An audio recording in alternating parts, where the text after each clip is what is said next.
tear your soul apart. Presto, you're dead.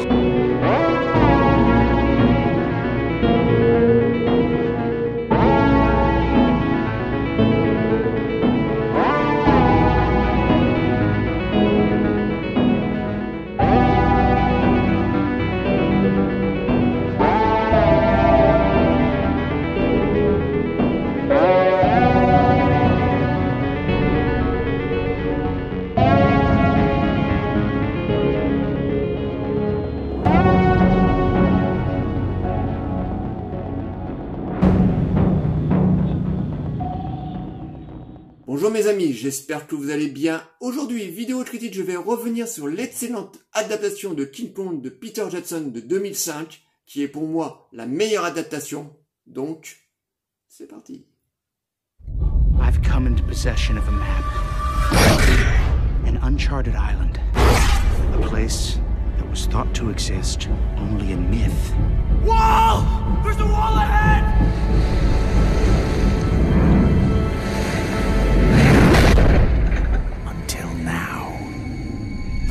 Shoot my picture.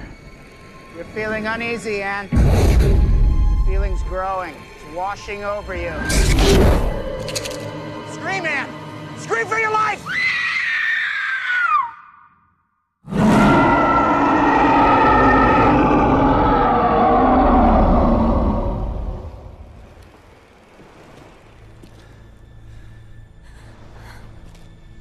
Herb, get the camera.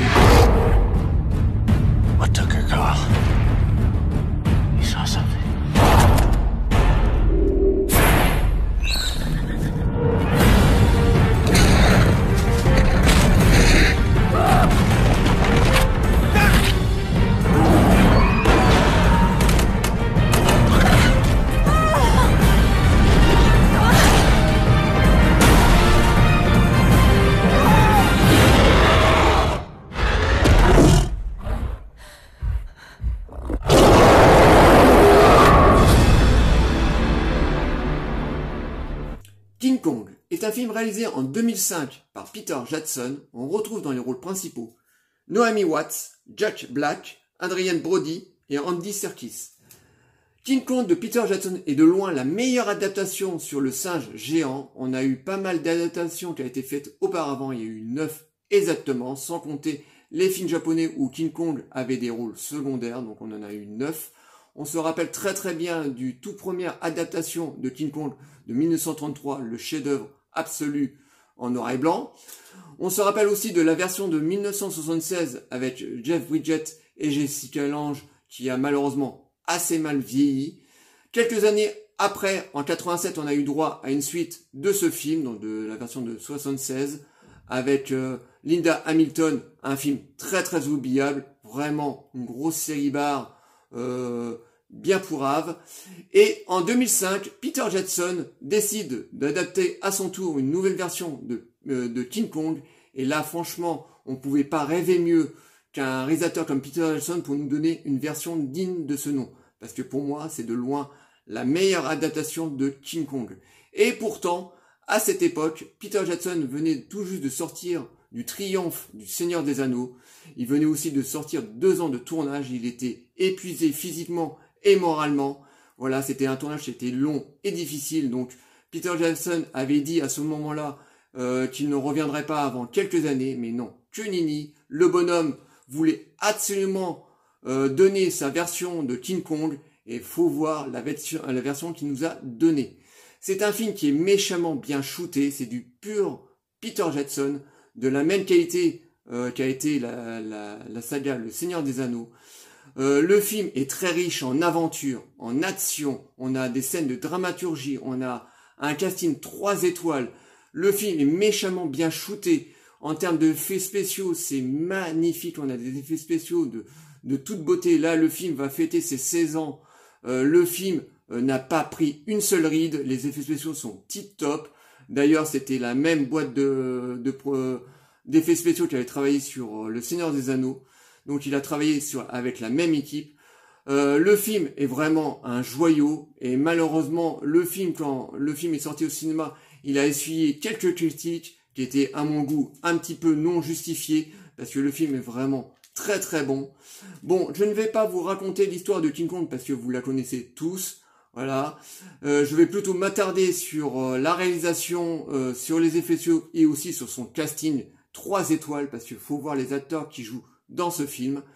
On voit tout le savoir-faire de Peter Jackson dans ce film parce que il arrive à apporter énormément d'aventure à cette histoire qui est assez simple parce que on se rappelle tous de l'histoire de King Kong, ce fameux gorille qui va se faire capturer par les humains sur son île, qui va être enchaîné ensuite à New York, il va finir par se libérer de ses liens, il va réduire en cendres complètement New York pour finir par escalader l'Hôtel State Building et se faire descendre par ces fameux avions. Donc l'histoire était assez simple, mais Peter Jackson a su mettre du corps à cette histoire. Donc le film dure 2h30 pour la version courte, parce que quelques années après, Peter Jackson va sortir son Final Cut, donc sa version longue, qui est bien meilleure que la version courte, qui était sortie au cinéma. Mais on va pas, là je vais m'attarder plus sur la version longue que sur la version courte. Donc dans la version longue, on a le film qui est coupé en deux. On a une première partie du film qui va se passer sur Skull Island, donc la fameuse île où vit King Kong. Donc là, c'est bourré de scènes d'aventure où les personnages vont vivre aventures, scènes d'action, de scènes d'aventure, c'est très très riche, ça va très très vite. Pourtant, Peter Jackson prend bien son temps pour mettre en place son histoire, mettre en place ses personnages, voilà. Pendant les 20 premières minutes, ça se passe à New York. Donc, on est en 1933, on suit les aventures d'une danseuse un petit peu à la rue, même beaucoup à la rue, voilà, qui fait les cabarets après cabarets pour retrouver un rôle pour pouvoir se nourrir, parce qu'on était vraiment dans une période où la pauvreté régnait en maître. Et cette danseuse qui est jouée par Naomi Watts, qui joue merveilleusement bien, de toute façon c'est une très très bonne actrice, donc elle le campe vraiment très très bien, elle passe par plusieurs émotions, elle est vraiment esquisse dans ce rôle. Et donc cette danseuse va tomber sur un réalisateur roublard, complètement magouilleur, qui est complètement has-been à Hollywood. Tous les producteurs sont à sa recherche parce que il doit beaucoup d'argent et il veut absolument faire son film d'aventure pour pouvoir se refaire parce que ça y est, à Hollywood, il est complètement tricard. Et donc ce réalisateur est joué par Jack Black, qui est lui aussi très très bon dans le rôle. Pourtant, Jack Black, on le sait très bien, est un acteur comique à la base. Il a fait énormément de comédie. Et là, c'est un de ses premiers rôles dramatiques. Bon, il met aussi des petites doses de comédie dans le rôle, mais c'est son premier rôle vraiment dramatique qui est vraiment très très bon. Et ce réalisateur va complètement l'embobiner en disant voilà, je vous propose un rôle principal dans mon film. Vous allez voir, vous allez devenir une vedette, mais malheureusement, le film va se tourner sur une île bien loin de New York. Donc venez avec moi, vous allez voir, vous allez devenir une star. Elle va se faire complètement embobiner par cet homme. On va aussi retrouver un personnage vraiment que j'aime beaucoup, qui est Jack Driscoll, qui est joué par Adrien Brody. Voilà, un acteur que j'aime beaucoup, voilà, qui depuis quelques années a la chance d'avoir des rôles principaux. Assez longtemps, il a eu des rôles secondaires, mais maintenant, ça y est, c'est un acteur qui est vraiment confirmé. D'ailleurs, un très très bon acteur. Pendant très longtemps, je ne comprenais pas pourquoi cet acteur n'avait pas de rôle principal, mais enfin bon, bref. Voilà, c'est un acteur que j'aime beaucoup, qui est vraiment très talentueux, donc qui joue le rôle du scénariste de ce film, donc qui lui aussi va se faire complètement embobiner par le réalisateur. Et toutes ces petites cliques vont monter sur un bateau pour partir sur Skull Island, donc la fameuse île de King Kong. Et là, dans cette première partie, on va avoir de l'aventure à tous les étages. On va avoir des scènes d'action parce que Peter Jackson va être très très généreux dans cette première partie. Donc cette première partie va durer 1h30. On va suivre deux groupes, voilà, parce que très rapidement, dès qu'ils mettent le pied sur cette île, Anne va se faire kidnapper par les autochtones de cette île qui vénèrent King Kong comme un dieu, donc ils vont la donner en pâture au gorille géant. Le gorille géant va la kidnapper, va tomber amoureux de Anne, et là il va lui arriver énormément d'aventures. À un moment on va voir King Kong qui va se bastonner avec 3 T-Rex, parce que oui, sur cette île il y a aussi des dinosaures, et on a un combat entre King Kong et 3 T-Rex qui dure au moins 10 minutes, mais là on voit tout le savoir-faire de Peter Jackson. À un moment, le début du combat se passe sur la terre ferme, ensuite après le combat se suit dans un espèce de gouffre avec des lianes un peu partout. On va voir King Kong qui se frite. À un moment il est pris dans les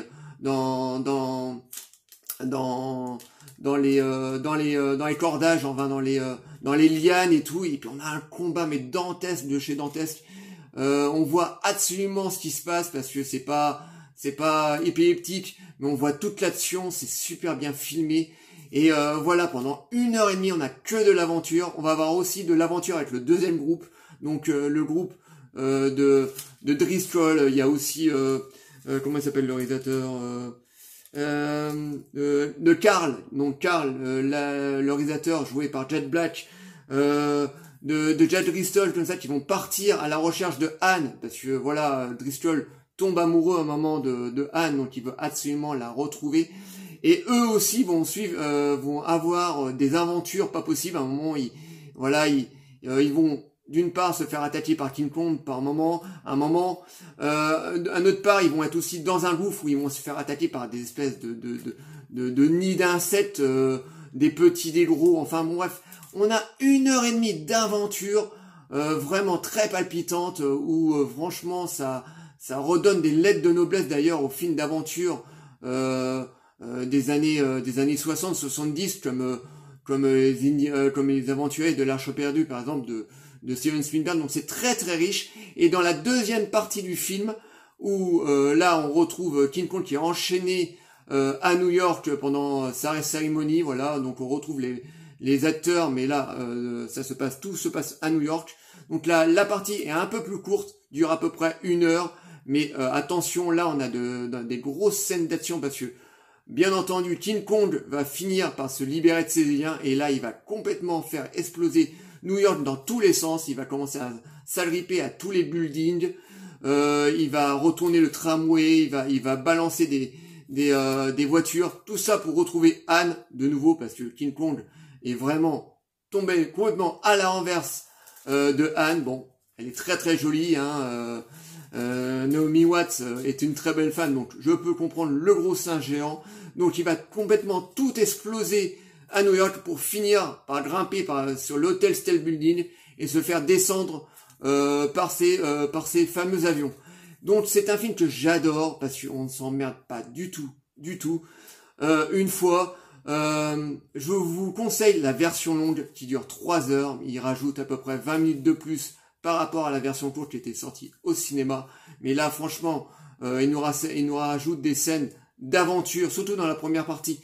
Il nous rajoute une scène par exemple avec un radeau, avec une espèce de créature bien dégueulasse. Donc franchement, regardez la version longue, elle est nettement mieux que la version courte.